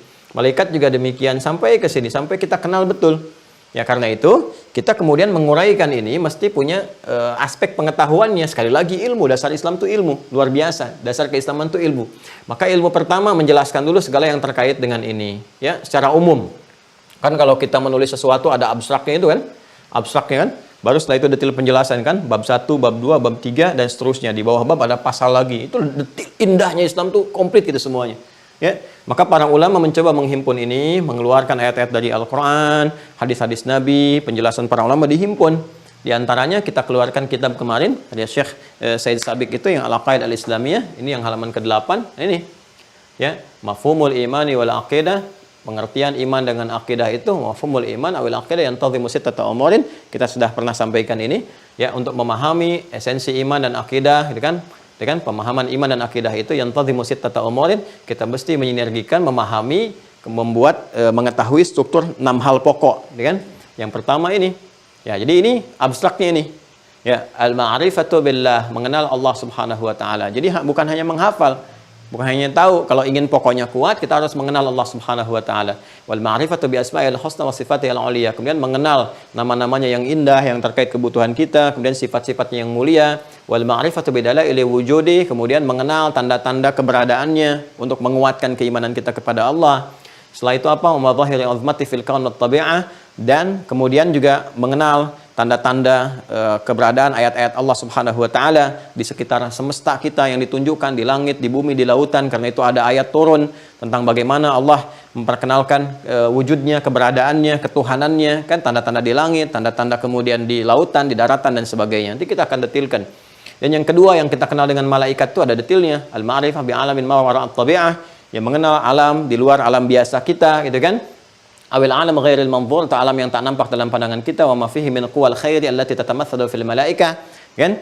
Dari dorongan-dorongan kebaikan misalnya yang tak nampak sekitaran kita seperti malaikat, ya kan kita cuma hafalnya kan malaikat, ya iman kedua kepada malaikat. Padahal ada sesuatu yang lain juga yang harus kita pahami, ya baik itu yang positif seperti malaikat ataupun kuwasyaril lati tatamatsalu fi iblis wa junudi, ataupun juga hal-hal yang negatif ya yang tergambarkan dari provokasi iblis dan pasukannya. Kita kenal malaikat tapi nggak kenal iblis, nggak kenal setan, jadi masalah. Anda taunya jalan yang lurus aja, yang lurus, yang halus, ya. Nggak sadar bahwa di situ misalnya ada tikungan, nggak sadar di situ ada lubang dan sebagainya, bisa terjebak. Kalau kita tahu hambatannya di mana, kita bisa hindari. Demikian seperti saya jelaskan sampai akhirnya al-ma'rifatu bi kutubillah, ya. Kita kenal kitab-kitab Allah yang pernah diturunkan pada nabi-nabinya, rasul-rasul yang untuk membimbing umat setiap generasi. Kita kenali dulu nih, ya. Zabur itu yang seperti apa, Taurat seperti apa, Injil seperti apa, apakah masih ada sekarang? Ya, kalau misalnya berubah bagaimana, seperti apa, diturunkan bagaimana, isinya bagaimana, untuk umat siapa, supaya kita paham. Ya, makanya ketika kita mengenal Quran, kita mengerti, oh ini maksudnya menyempurnakan yang sebelumnya. Oh ini maksudnya kalau yang sebelumnya untuk umat terbatas, ini untuk umat manusia keseluruhan. Oh ini yang menjadikan Al-Quran itu selalu abadi, ya selalu membawa bimbingan dalam setiap perubahan-perubahan kehidupan, nggak pernah terpengaruh, selalu sesuai di generasi manapun, di tingkat kehidupan apapun, dalam konteks kehidupan dunia sampai berpulang kepada Allah. Mengenal nabi-nabi Allah, ya dikenali dari Nabi Adam sampai Nabi Muhammad SAW dengan mukjizatnya. Kadang-kadang lupa karena nggak kenal mukjizat, disangkanya lebih daripada itu. Ya harus kenal kita. Ya misalnya mukjizat Nabi Adam itu apa untuk kenabiannya gitu kan, sampai ke Nabi Nuh, sampai ke Nabi Musa. Tahunya kan kita sepintas-sepintas parsial, ya. Ya contoh begini misalnya. Nabi Musa kita kenal dengan tongkatnya, tongkat yang kalau dipukulkan keluar air itu kan, Al-Baqarah 60. Tongkat pukulkan ke lautan terbelah dan seterusnya gitu kan. Nah, itu ada mukjizat yang dilekatkan lewat tongkat, ada lewat tangan yang kalau dikeluarkan bercahaya, kalau kemudian dikeluarkan begini keluar air. Ada itu untuk menguatkan kerasulan supaya orang yakin, ya, dan nggak bisa ditandingi, ya, didatangkan yang lainnya, diberikan yang serupa, nggak bisa karena Allah khususkan untuk menunjukkan. Makanya i'jaz, mukjizat dari kata i'jaz yang melemahkan orang lain supaya sadar bahwa ini rasul, ya. Dan ada mukjizat yang melekat kepada aspek-aspek fisikal seperti kelahiran. Nabi Adam kan di kelahirannya, itu kan? Nabi Isa di kelahiran dan kematiannya, itu mukjizat. Kelahiran mukjizat, lahirnya mukjizat, ya. Kecil langsung bisa bicara, mukjizat. Meninggalnya pun mukjizat, ya. Ada yang lewat misalnya kemampuan untuk mengucapkan dengan izin Allah yang mati jadi hidup, ya, seperti Nabi Ibrahim alaihissalam, Nabi Isa alaihissalam. Nah, ada yang memahaminya secara parsial, menetapkan ini mukjizat tapi ini tidak, sehingga memberikan kesan melebihi apa yang melekat kepadanya. Dari Rasul naik status jadi Tuhan misalnya dan sebagainya, jadi persoalan. Kalau kita nggak paham ini, nggak mengerti yang keempat ini, nah, ini nanti jadi persoalan. Ya, alih-alih kita menetapkan Allah sebagai Tuhan, nanti para nabi bisa dikultuskan, naik status jadi Tuhan. Ini bahaya, kan? Ini bahaya. Makanya kita belajar tentang kenabian itu mengerti, sekaligus mengetahui tanda-tanda nabi, supaya kalau ada yang ngaku nabi kita tahu, wah ini udahlah gitu, ini pasti bukan. Ini babnya sendiri nih. Makanya Al-Bukhari menempatkan di bab pertama, ya, kitab pertama dari 97 pembahasan, kitab Bad'ul Wahyi. Ini akhirat untuk membuat kita yakin supaya nggak terlalu fokus dengan dunia. Ngumpulin, tiba-tiba meninggal, yang dikumpulkan pun nggak digunakan, ya. Nah, ini qada dan qadar membuat kita itu terukur dalam berkehidupan supaya nggak banyak kecewa. Kalau ada sesuatu terjadi dalam pandangan kita gagal, tapi kalau kita belajar rumus qada dan qadar, oh ini bukan gagal sebetulnya. Ya, boleh jadi dipalingkan oleh Allah kepada apa yang kita butuhkan, atau dibalik ini ada sesuatu yang berbahaya saya nggak tahu. Kalau kita semua paham hukum ini, enak berkehidupan itu. Nah, karena itulah sekarang kita penting detilkan ini, bagaimana mengenal Allah, untuk menetapkan Allah sebagai Tuhan kita. Kalau disoal oleh orang lain, kita bisa jawab, kenapa kamu jadikan Tuhanmu itu Allah, bukan yang lain? Kenapa namanya Allah dan sebagainya? Kita bisa jawab. Jelas ya? Nah, bagaimana cara meminta kepadanya? Kalau kurang rezeki bagaimana? Kalau kita merasakan kurang pengetahuan bagaimana? Padahal Allah sudah menetapkan, walladzi qaddara fahada, walladzi aghna wa aqna, aku telah membuat orang menjadi kaya atau cukup. Kok kita merasa kurang? Kan harus ada ilmunya, ya kan? Nah, ini rangkuman dari awal pembahasan sampai yang terakhir kemarin. Jadi kalau nanti ditanya harus begini jawabnya, ya, harus mengerti, harus paham. Ini nanti bisa diputar ulang videonya, ya. Nah, nanti ada ujian tuh untuk kelulusan. Pengayaan dulu, tesnya begini, nanti dibuat seperti ini ya, difoto oleh teman-teman. Jadi kalau lihat begini tahu jawabannya, begini tahu jawabannya. Jadi begini melihat ini nyambung, ya. Nah, sekarang kita ambil materi untuk hari ini, singkat padat, 5-10 menit, untuk bagian yang pertama, detilnya. Ini kan baru abstrak. Abstraknya seperti ini. Kita pindahkan bagannya ke sini. Nah, indahnya di Islam, seperti ini pun abstrak, ini juga baru abstrak gambaran, nanti ada detil lagi. Ya, ini penjelasan umum kan, detilnya apa? Detilnya kita kenali lagi. Sini. Nah, untuk mengenal Allah ada ilmunya sendiri, ada ayatnya juga, langsung diturunkan Allah langsung yang tunjukkan kepada kita. Ya kan? Termasuk hadis-hadis Nabi Muhammad SAW ya, untuk menguatkan kepada kita dan meyakinkan. Ini kalau disoal kenapa engkau menjadikan Allah sebagai Tuhan, kita bisa jawab. Ya, pembahasan ini kita akan melakukan pengayaan sebetulnya dari aspek teologis yang telah kita uraikan di awal yang ini. Kalau teman-teman buka video awal kita belajar di esensi beragama, ini sebagian ini telah saya uraikan. Sekarang kita detilkan. Ya, jadi teman-teman sekalian, masih ingat ya, kita akan bermula saat Nabi Muhammad SAW diutus oleh Allah sebagai Rasul, ya, ditetapkan. Kalau istilah kekinian dilantik ya menjadi Rasul, ditetapkan dengan turunnya Quran surah 96. Al-Alaq ayat yang pertama, Iqra bismi rabbikal ladzi khalaq, ya. Nah, itu kan masih menggunakan kata Rabb, memperkenalkan dulu nama naluri fitrah yang telah menjadi satu komitmen kita dalam menuhankan Allah. Jadi nama yang diperkenalkan pertama kali oleh Allah Subhanahu wa taala ya kepada manusia secara fitrah yang memberikan satu komitmen pemberian segala kebutuhan, melindungi, memaafkan, mengampuni, menyehatkan, menyembuhkan dan sebagainya, itu sifat rububiyah. Semua gabungan itu rububiyah, perawatan, termasuk ke alam semesta dan sebagainya. Nanti tanda-tandanya disebutkan di alam semesta begini, itu sifat rububiyah. Nama yang mewakili semua sifat itu secara sempurna disebut dengan Rabb namanya. Rabb. Ya, karena itu nanti di Al-Asmaul Husna di antara nama Allah yang sempurna itu ada Rabb. Ya, saya mulai dari sini dulu ya, sampai detil ke pemahamannya. Maka diperkenalkan di Quran surah ke-7 ayat 172. Kalau Anda menyimak video tentang doa kemarin yang hari Sabtu ya, sampai Ahad saya jelaskan, insya Allah bisa paham ini. Wa idh akhadha rabbuka min bani adama min zuhurihim dzurriyyatahum wa ashhadahum ala anfusihim alastu bi rabbikum qalu bala syahidna. Ini kalimat komitmen pertama saat kita bersyahadat. Ya, jadi syahadat itu sudah terbawa. Ya, jadi saat kita berada dalam fitrah kandungan, ya, fitrah kemanusiaan sejak dalam fase kandungan. Ya, jelas ya? Ini sudah ada syahadat. Jadi fitrah manusia itu sudah bersyahadat. Makanya Nabi mengatakan kullu mauludin yuladu 'alal fitrah. Setiap yang terlahir itu sebetulnya sudah membawa fitrah. Ini yang dimaksudkan di Quran surah ke-30 Ar-Rum di ayat yang ke-30. Ya. Disebut fitrah bagi semua manusia. Fa'aqim wajhaka lid-dini hanifa. Maka hadapkan, patuhkan dirimu pada ketentuan ad-din. Hanifa secara lurus dan benar. Patuh, lurus dan benar. Kepada apa? Ad-din. Apa yang dimaksud dengan ad-din? Al-Islam. Quran surah ketiga ayat 19. Inna ad-dina 'indallahil Islam. Fa'aqim wajhaka lid-din. Maka hadapkan dirimu, patuhkan pada ketentuan, pedoman-pedoman dalam ad-din, dalam syariat Islam dengan lurus dan benar. Fitratallahi allati fataran nasa 'alaiha. Fitrah. Ini disebutkan fitrah. Fitratallahi allati fataran nasa 'alaiha. Itu adalah fitrah yang Allah telah tetapkan pada seluruh manusia dalam berkehidupan. Ingat ya, ini indah sekali.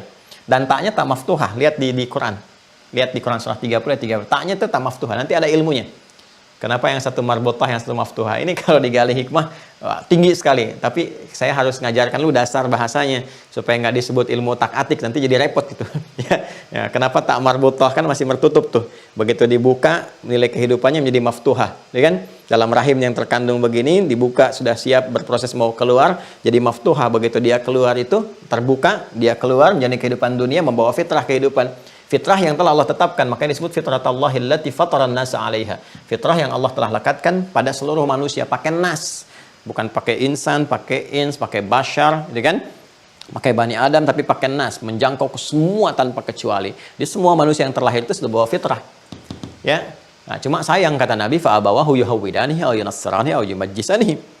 Maka lingkungan sekitar, abawa itu jangan selalu diartikan dengan orang tua ya. Karena ada yang lahir orang tua meninggal. Ya, dalam kandungan orang tuanya, ayahnya meninggal, terlahir ibunya meninggal, terjadi sehingga dia status yatim piatu misalnya. Tapi Allah hadirkan perawat sekitarannya, ada pamannya, bibinya, kakeknya, neneknya dan sebagainya, gitu kan? bahkan dia sekolah, lingkungan, ada kerabat, tetangga, sekitaran. Nah, ini berpotensi juga, bahkan orang tua ada, orang tua bagus, tapi lingkungan membentuk dia menjadi tidak bagus misalnya. Ya, kurang kontrol, kurang pengawasan, maka dia berubah. Tingkat tertinggi dari perubahan itu menyimpang dari fitrah. Fa'abawahu yuhawidanihi au yunassiranihi au yumajjisanihi. Karena itulah kemudian saking rahmannya Allah kepada kita, dikirimkan penjagaan-penjagaan akidah itu, diingatkan supaya kita tidak mengatakan kepada Allah di hari kiamat, saya lupa ya Allah, antakulu yaumal qiyamati inna kunna an hadza ghafilin. Kembali ke Quran surah ke-7 ayat 172 di ujungnya. Ya, supaya kamu nggak katakan saat pulang kepadaku nanti, aku lupa ya Allah. Kan kalau sudah lupa suka nggak ingat.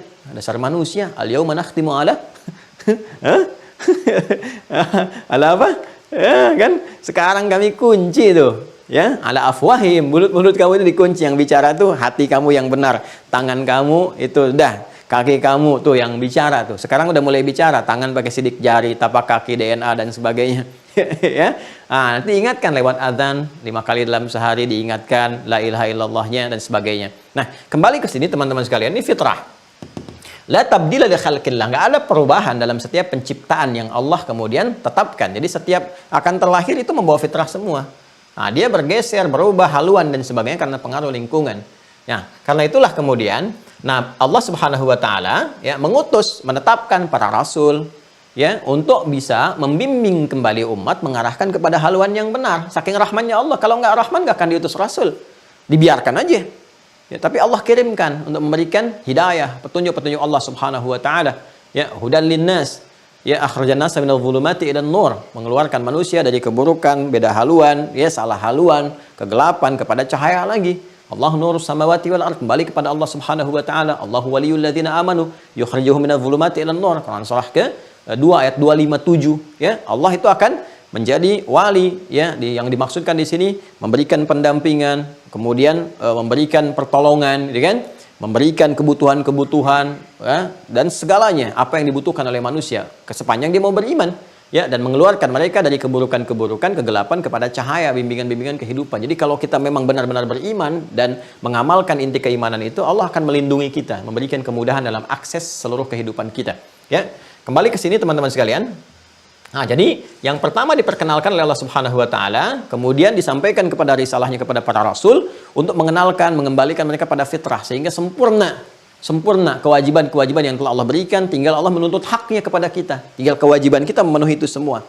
Nah, dalam konteks inilah kemudian hal pertama kali yang diperkenalkan oleh para rasul, termasuk Nabi Muhammad SAW adalah kalimat fitrah, kalimat tauhid yang mengingatkan kita kembali kepada fitrah. Karena itulah di awal-awal masa risalah Nabi menyampaikan risalah kerasulannya, turun ayat-ayat mengenalkan pada kalangan kafir Quraisy pada saat itu dengan kalimat Rabb. Ya, maka ayat-ayat pertama, surah-surah pertama turun itu fase Makkiyah menggunakan Rabb. Ya, katakan, kata Allah, kul, katakan Muhammad SAW. Ya, katakan. Apa yang dikatakan? A'udzu bi rabbil falaq. Rabb. Pakai Rabb. Kul a'udzu bi rabbil falaq. Qul a'udzu bi rabbin nas. Rabb. Ya, jadi kalimat fitrah yang dikenalkan pertama untuk menyentuh kembali kedalaman fitrahnya. Nah, sekaligus mengecek parameter fitrahnya itu kuat nggak nih? Masih ada nggak nih sinyal-sinyalnya walaupun melemah gitu kan karena terlalu jauh dengan Allah. Kan ada di antara mereka itu yang sinyalnya masih kuat. Ya seperti Sayyidah Khadijah radhiyallahu taala anha, ya. Buhaira misalnya kan yang mengikuti ajaran Hanif. Awas tuh, ya, bukan pendeta tertentu, itu ya. Nanti kita lihat tuh, nah, nanti kita cek juga, ya apa hal-hal yang terjadi secara sejarah, dibuktikan nanti pembuktian supaya tidak melebar, kita aksesnya ke situ dulu. Ya, Sayyidah Khadijah kan ketika mendengar Qul a'udzu birabbil falaq, qul a'udzu birabbin nas, fitrahnya langsung naik. Lihat tanda kenabian aja langsung kenal, ya kan? Wah, ini bukan sesuatu yang biasa gitu. Jadi ketika Rabb kalimat fitrah itu akan muncul tuh, ting gitu, ya pernah terakses. Kan di digital juga begitu kan? Ya, bahkan di memori kita, bahkan kerja-kerja hal yang paling kecil pun seperti virus itu dan antivirus, ya di antibodi tubuh kita kan langsung mengenali kalau ada sesuatu muncul, langsung gitu, sinyalnya ketangkap. Ya, nah, itu ada sinyal fitrah kita juga, begitu disebutkan kalimat Rabb terukur. Jadi Nabi itu dapat petanya. Oh, ini yang ingkar beneran, ini yang nolak, ini, oh ini yang ada sinyal untuk ikut. Yang ingkar beneran kan langsung mengatakan, kami juga punya Rabb ya Muhammad SAW. Ya kami punya Rabb juga. Rabb kami namanya Lata, Uzza, Manat. Rabb kamu namanya siapa? Ah, jadi tingkat tertingginya sampai Rabb pun disekutukan.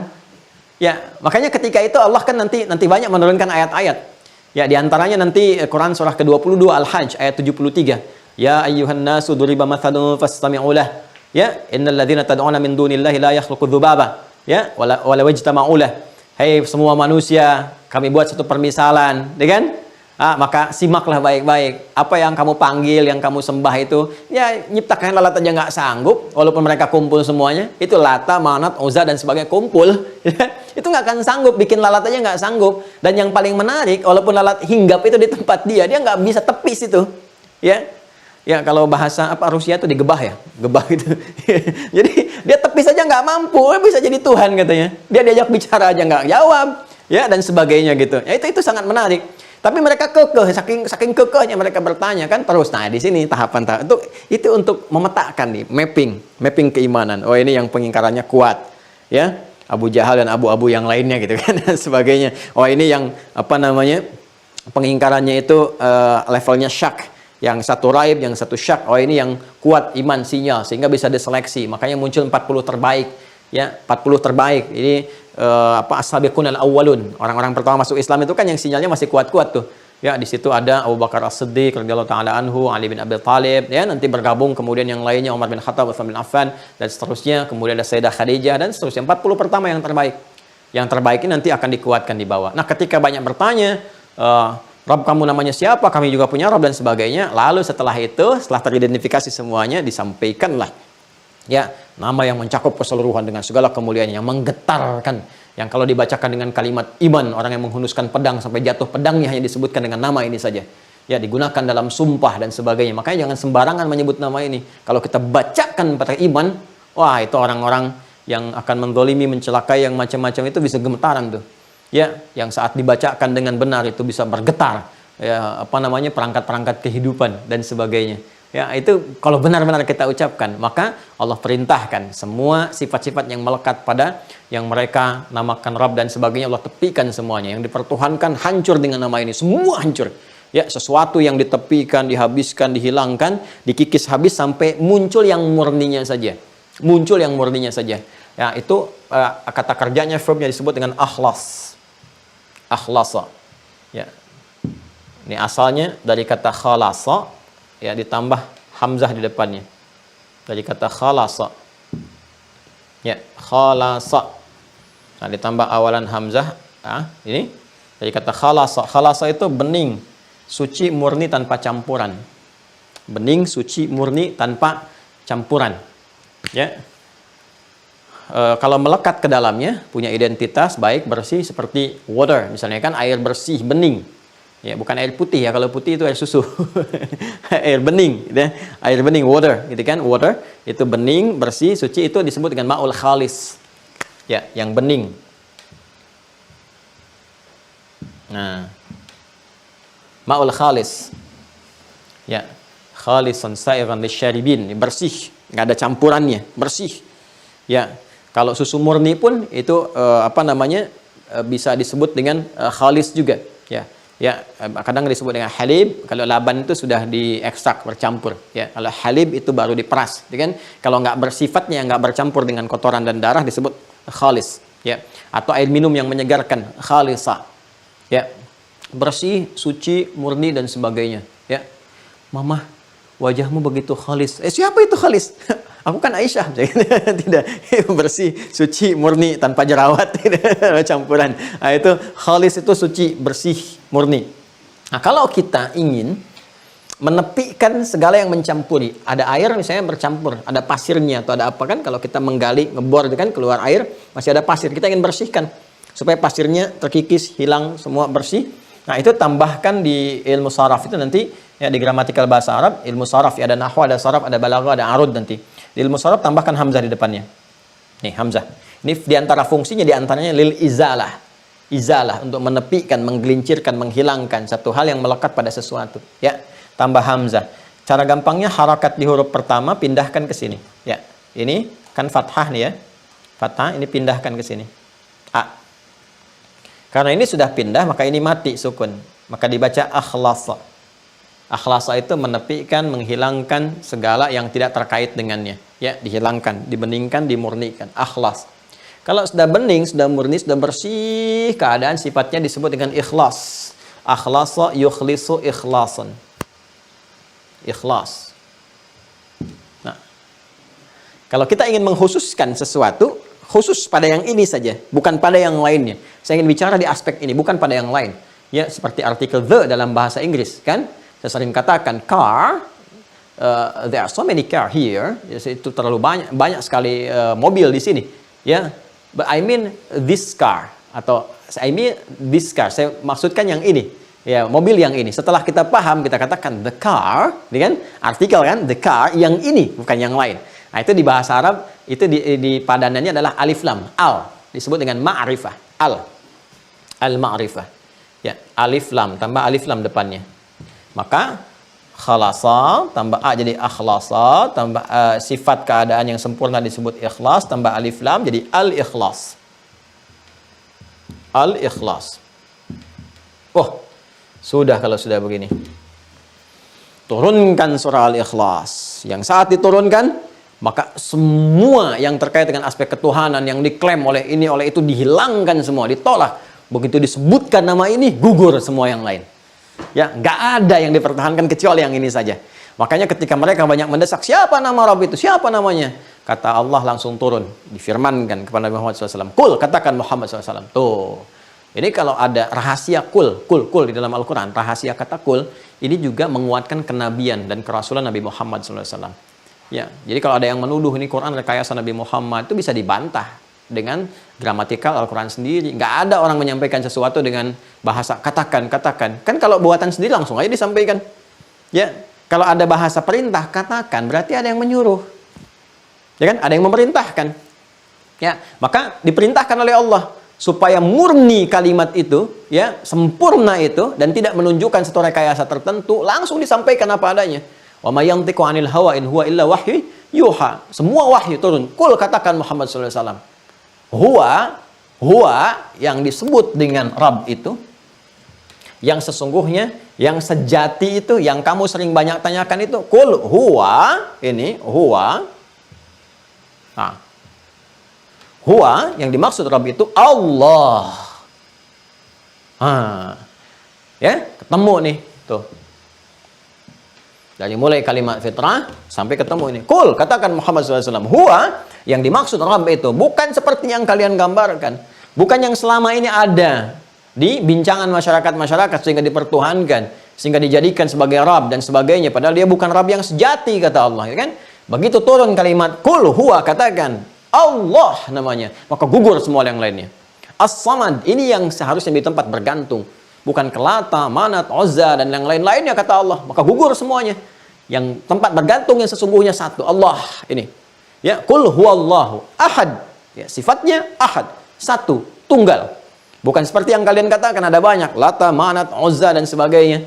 Ya, Allah yang dimaksudkan punya sifat ahad. As-Samad, ini yang jadi tempat bergantung. Ya, satu. Nanti kita akan turunkan lagi yang lainnya. Nanti setiap kalimat ini ada detailnya sendiri. Ya, saya teruskan dulu sebentar. Qul huwa, katakan, ya, dia yang dimaksud Rabb di sini Allah. Namanya muncul, gugur semua yang lain.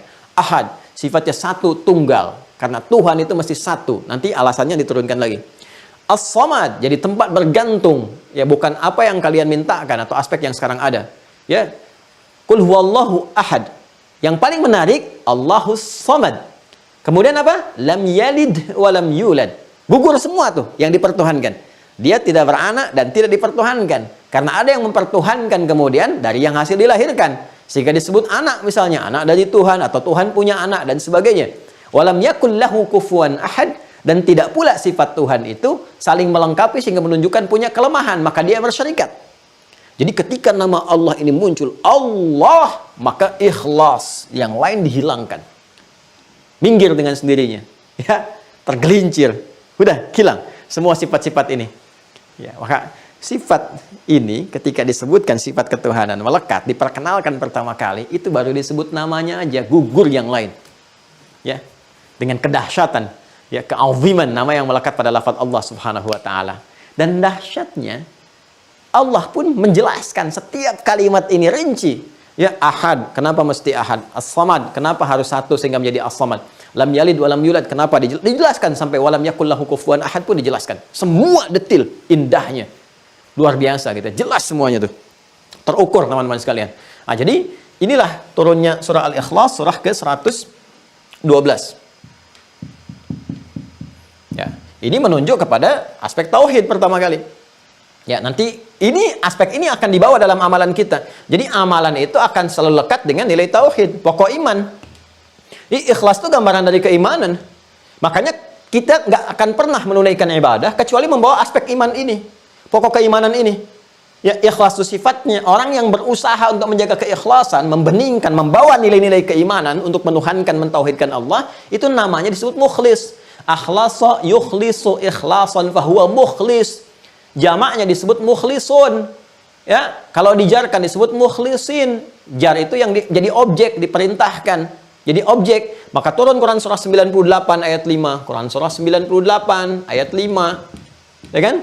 Al-Bayyinah. Wa ma umiru illa liya'budullaha ibadah mukhlisin lahu ad-din. Wa ma umiru, dan tidaklah kita diperintahkan liya'budullaha, untuk menyembah Allah, pembuktian keimanan kita. Ya, wa ma umiru illa liya'budullah, dan tidaklah kita diperintahkan untuk beraktivitas, berkehidupan di dunia ini illa liya'budullah, kecuali dalam rangka semua beribadah kepada Allah. Ya, termasuk dalam aspek muamalah, beribadah kepada Allah. Tapi cara beribadahnya bagaimana? Mukhlisin, ini orangnya ikhlas. Beribadah membawa nilai-nilai tauhid. Lakukan karena Allah, bagian refleksi dari keimanan kita, membawa nilai iman, itu yang dinilai sebagai pahala. Ya, lahu, hanya untuk Allah, mukhlisin lahu, untuk Allah, ad-din, dalam rangka mempraktekkan ad-din. Semua nyambung teman-teman. Tunjukkan satu ayat aja yang lepas dari konsepsi ini. Indahnya Quran itu begitu. Nanti kalau sudah hafal tuh enak gitu, temukan sini, nyambung semua. Sampai kita berkata, fabi ayyi ala'i rabbikuma tukadziban. Ya, itu luar, nyambung semuanya. Wa ma khalaqtul jinna wal insa illa liya'budun. Tidak aku ciptakan jin dan manusia kecuali untuk mempraktikkan nilai ibadah dalam kehidupan. Ibadahnya bagaimana? Mukhlisin lahu ad-din. Makanya muncul istilah amal mesti ikhlas, amal mesti ikhlas.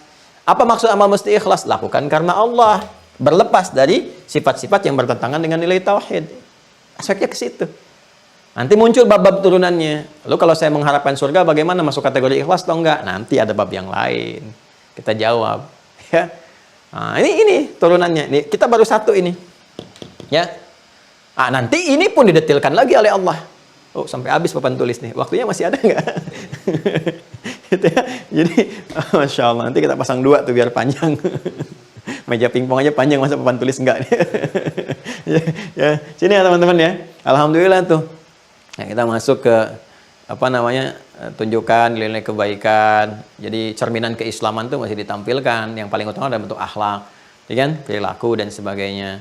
Ya, dan semua punya hak untuk mendapatkan kesolehan. Siapapun itu ya, profesi apapun, termasuk atlet dan sebagainya. Sekarang Masya Allah tuh, atlet-atlet tuh udah ekspresinya udah mulai sujud, jaga waktu sholat, udah mulai ngaji. Sekarang merambat kepada yang lain-lainnya gitu kan, dan Masya Allah gitu. Yang penting berkehidupan. Kalau memilih untuk beriman dan sebagainya, itu pilihan masing-masing. Tugas kita hanya menampilkan keindahan risalah Islam sehingga menjadi dakwah yang indah dalam kehidupan.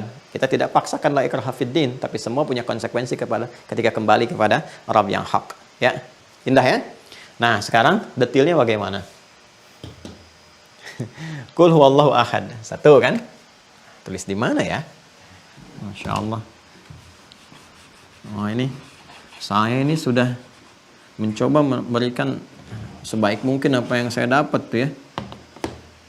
Nyampaikan sendiri, bantu rekam sendiri, nulis sendiri, ngapus sendiri, Zoom kita fasilitasi sendiri, nulis sampai lengkap begini. Kalau sampai dengan demikian belum Anda yakin juga, coba tunjukkan kepada saya dengan cara apa lagi saya mesti menerangkan. Tapi minimal saya bisa ringan mengatakan, ya Allah saya sudah terangkan. Kan? Jadi kalau ditanya malaikat, man rabbuka, saya udah jawab, saya ngajarin tauhid masih ditanya juga. Itu canda aja ya. Canda aja. Kalau ditanya man rabbuka, saya udah belajar tauhid. Tapi itu akan ringan ketika kita beramal dengan baik. Nih, qul huwa Allahu ahad. Ya, 1. Kemudian as-samad. Qul huwa Allahu ahad, Allahus samad. 2. 3. Lam yalid wa lam yulad. Lam yalid wa lam yulad. 4. Wa lam yakul lahu kufuwan ahad. Wa lam yakul lahu kufuwan ahad.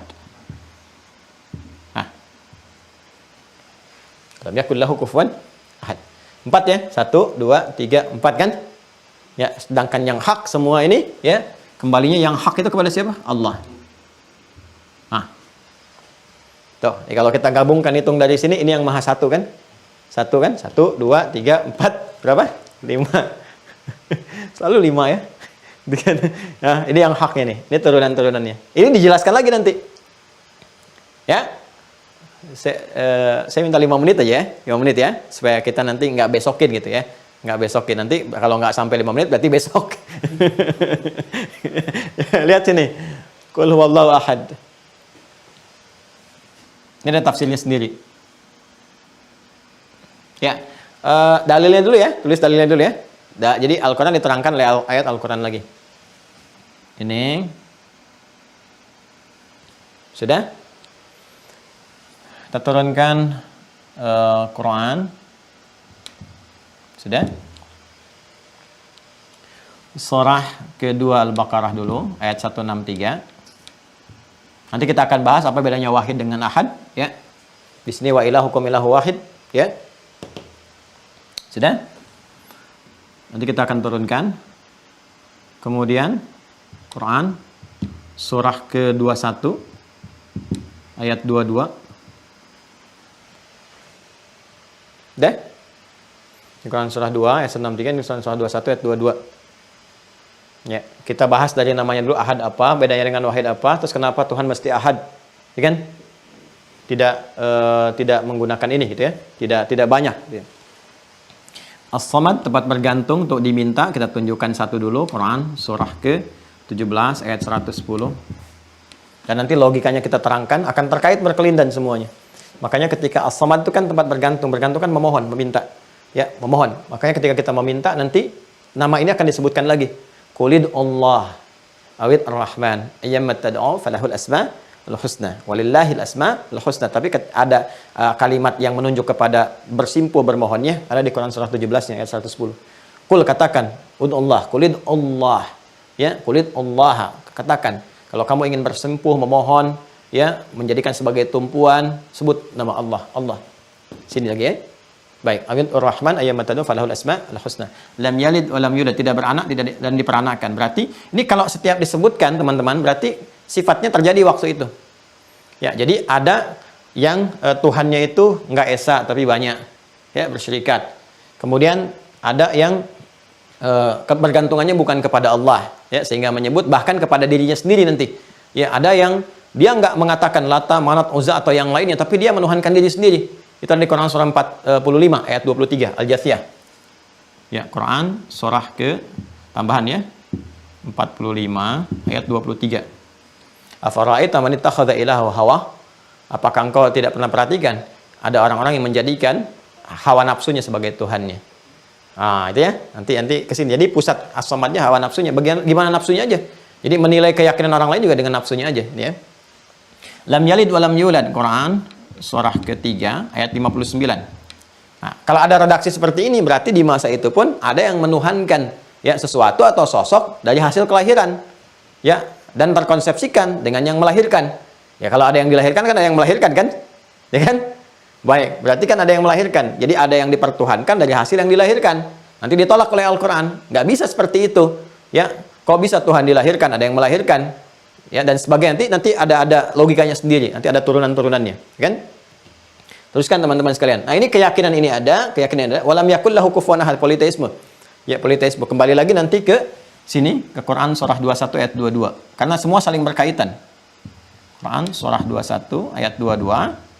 Dan semua aspek ini akan ditutup dengan Quran surah ke-42 ayat 11. Asy-Syura ayat 11. Ya, fatirus samawati wal ard. Ja'ala lakum min anfusikum azwaja wa minal an'ami azwaja, ya. Yadhra'ukum fi laisa kamitslihi syai'. Ini kuncinya. Laisa kamitslihi syai' wa huwas samiul basir. Ini. Jadi pada puncaknya akan ditutup dengan kalimat nggak boleh ada yang serupa dengan Tuhan, dengan Allah. Dari semua sifat-sifat apapun. Nah, ini sifat dasarnya. Nah, di sini nanti akan jadi dasar teologis Kalau kemarin tanya referensi apa dan sebagainya, ini standar. Ya, kalau di bahasa Arab itu ma'lumun bid-darurah, harus tahu yang seperti ini gitu kan. Yang paling dasar, paling pokok sekalipun. Jadi referensinya kembali kepada diri kita itu untuk melihat ini yang pokok. Di akal kita itu udah melihat, oh ini benar. Dari mana semua ini? Keterangan Allah sendiri. Referensi terbaiknya Al-Quran langsung, ya. Dan Al-Quran bisa diuji. Nah, jadi teman-teman sekalian, diuji maksudnya bagi yang belum yakin silahkan dibuka oleh Al-Quran sendiri, ya. Qul in kuntum fi raibin mimma nazzalna ala abdina fa'tu bi suratin min mithli, dan seterusnya ayat. Kembali ke sini ya. Nah, jadi pokok dasar dari semua itu kembali ke Quran surah 42 Asy-Syura ayat 11. Ya, ini dasar yang paling pertama. Jadi kalau kita ingin menetapkan Allah sebagai Tuhan, mengenal Allah nih. Ya kan kita ingin mengenal Allah sehingga menetapkan kebenaran Allah sebagai Tuhan. Dasar yang pertama apa? Maka Allah membangun logika yang logis sekali. Menyampaikan sebuah cara berpikir yang sangat logis yang seharusnya diterima oleh siapapun dengan dasar ilmu yang benar. Makanya di Quran surah 3 ayat 18 jelas kalimatnya, wa ulul ilmi qa'iman bil qist. Ya, sepanjang manusia itu punya ilmu dan ilmunya benar. Ya, bukan untuk mencari pembenaran tapi digunakan perangkat yang digunakan untuk mencari kebenaran. Ya, pasti akan menemukan yang hak, yang benar. Maka standar yang dibangun pertama sekaligus saya coba simpulkan dulu di akhir ya. Standar yang pertama dibangun sifat Tuhan itu. Kenapa kita tetapkan Allah yang benar dan kita tepikan yang lainnya? Maka Allah berikan gambaran yang logis kepada kita. Pertama, ya, ini standar untuk menetapkan ketuhanan. Tidak boleh ada yang serupa dengan Tuhan. Ya. Tidak boleh ada yang serupa. Ya. Laisa kamitslihi syai' bahasa Al-Qur'annya. Ya, nggak boleh ada yang serupa dengan Allah. Kan jelas kan, logis kan? Ya, kalau ada yang serupa berarti ada Tuhan yang lain. Ya kan? Dan yang punya sifat-sifat itu berpotensi di Tuhan. Makanya Tuhan itu, teman-teman sekalian, sifat dasar pertamanya nggak boleh ada yang serupa dengan Tuhan. Dari sifat dasar inilah kemudian turun penjelasan-penjelasan ini. Bagaimana kita bisa menjelaskan dengan detail kata ahad ini dan mengorelasikan dengan lafaz Allah? Bagaimana kita bisa menjelaskan detail fungsi tidak ada yang serupa dengan as-samad, fungsi tidak ada yang serupa dengan lam yalid walam yulad dan walam yakul lahu kufuwan ahad? Nah, itu yang akan kita bahas nanti esok hari. Ya. Tapi dasar logika ini mesti tertanam dulu pada diri kita. Ya, pada bagian yang pertama ini. Nanti detail penjelasan keseluruhannya esok hari saya uraikan supaya lebih bisa dipahami dengan baik. Paham ya? Insya Allah ya. Dari awal sampai akhir. Ya. Perlu diulang? Tidak perlu. Kalau mau diulang, review ya video masing-masing, dilihat kembali sebelum masuk ke ujian. Nah, nanti ini dipahami dengan baik. Besok kita jelaskan secara detail lagi. Jadi nanti kita sudah hatam tuh insya Allah. Ya, jadi kalau ada pertanyaan-pertanyaan, kenapa menuhankan Allah, kan? Kenapa Tuhan kamu harus pilih Allah, kenapa agamanya Islam, kita bisa jawab. Jawabannya bukan hanya secara dalil, tapi secara rasional juga kita jelaskan. Jadi kalau ada orang yang belum beriman, jawab secara rasional dari pendekatan Al-Quran. Kalau ada orang sudah beriman, jawab pakai dalil. Kalau ada orang mengaku beriman pakai dalil nggak yakin, dipertanyakan keimanannya. Gitu ya, jelas ya. Nah, nanti pertanyaan ini itu menariknya di Quran disampaikan kasus-kasus. Kasus-kasus ini nggak pernah disebut kepada siapa dan kapan kejadiannya. Ya, di Quran itu selalu menyampaikan ada gambaran yang sifatnya jelas, terukur, gitu ya, kejadiannya menimpa siapa, ada yang umum sifatnya. Ya, misalnya kayak di Quran surah 45 tadi ayat 23, afara'aita man ittakhadha ilahahu hawa? Apakah engkau tidak memperhatikan ada orang menjadikan nafsunya sebagai Tuhan? Nah, itu kalau ada kalimat umum begini di ilmu tafsir, ini di antara pemaknaannya, maka hal seperti itu seringkali akan terjadi di setiap masa dengan tokoh dan kemasan yang berbeda. Jadi casingnya ganti, cuma isinya sama saja. Ya, mungkin pemikiran yang terwariskan gitu ya. Ada genealogi pemikiran Abu Jahal yang terwariskan sampai dengan masa-masa berganti gitu dan lain-lain sebagainya. Nanti kita akan dapati. Karena itu kalau mendapati yang seperti itu, casingnya apapun nanti saya turunkan deh beberapa tata kelola pemikiran dengan pertanyaan-pertanyaan supaya kalau dapat pertanyaan seperti itu lagi ada jawabannya. Ya, nanti kita gampang tuh. Misalnya nanti ada paham relativisme, itu kan, yang semua serba relatif, nggak ada kebenaran mutlak, jangan merasa benar, misalnya kan.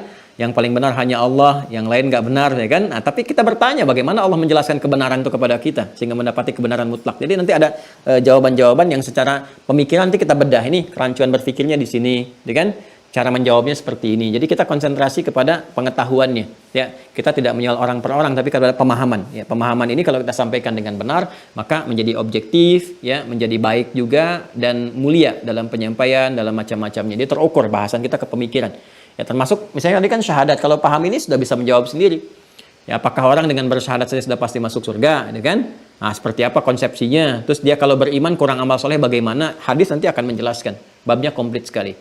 Ya, saya kira ini teman-teman sekalian. Semoga Allah meridai kita semua dan semoga Allah menerima apa yang telah kita kerjakan sebagai amal soleh untuk kita semua. Terima kasih. Akan disambung nanti Ustadz Fadil untuk menutup dan juga menyampaikan mungkin hal-hal yang penting terkait dengan administrasi, keikutsertaan, prosesnya seperti apa untuk di Mira ini. Allahumma taqabbal minna innaka antas sami'ul alim wa tub 'alaina innaka antat tawwabur rahim. Rabbana atina fid dunya hasanah wa fil akhirati hasanah wa qina adzabannar. Allahumma arzuqna ya Allah min baqiyati hayatina hayatan thayyibah wa akhir hayatina husnal khatimah. Wa sallallahu ala sayyidina Muhammad wa ala alihi wa sahbihi ajma'in. Allahumma rabbana atina fid dunya hasanah wa fil akhirati hasanah wa qina adzabannar. Wa akhiru da'wana subhanakallahumma bihamdika nashhadu an la ilaha illa anta nastaghfiruka wa natubu ilaik. Walhamdulillahi rabbil alamin. Assalamualaikum warahmatullahi wabarakatuh.